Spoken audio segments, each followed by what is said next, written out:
Hello అందరికీ. ఈరోజు Andhra style తాలింపన్నం ఎలా చేయాలో చూద్దాం. ఫస్ట్గా లెఫ్ట్ ఓవర్ రైస్లో కొద్దిగా కారం ఉప్పు వేసి బాగా మిక్స్ చేయండి.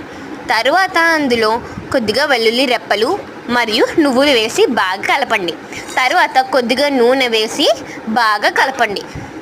తర్వాత ఒక బాండీలో నూనె వేసి అందులో తాలింపు గింజలను కొద్దిగా ఎండుమిర్చి వేసి బాగా కలపండి. తరువాత అందులో కొద్దిగా జీలకర్ర వేసి బాగా కలపండి. జీలకర్ర వేసిన తరువాత మీరు ఆప్షనల్గా ఏమైనా కావాలంటే శనగపప్పు కానీ అలాంటివి ఏమైనా వేసుకోవచ్చు. సో తరువాత కట్ చేసిన ఆనియన్స్ని బాగా వేయించండి. వేగిన తరువాత కొద్దిగా పసుపు వేయండి. మీరు ఆనియన్స్తో పాటు క్యారెట్, పచ్చిమిర్చి, కొత్తిమీర కానీ వేయచ్చు, కానీ మా దగ్గర అవైలబుల్లో లేవు. సో ఇలానే కంటిన్యూ చేశాను. తర్వాత కలుపుకున్న రైస్ని అందులో వేయండి. బాగా కలపండి.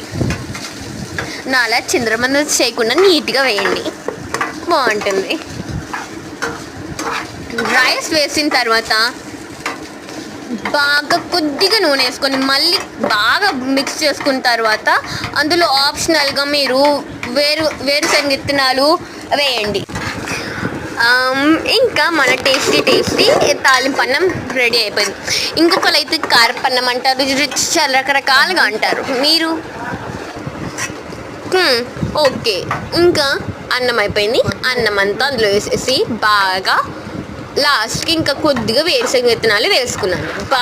ఒకవేళ మీరు ఆప్షనల్గా అవి వేయించైనా వేసుకోవచ్చు, ఇంకా టేస్ట్ ఉంటుంది. సో ఇవాళకి మన వీడియో ఇంతే. Bye bye.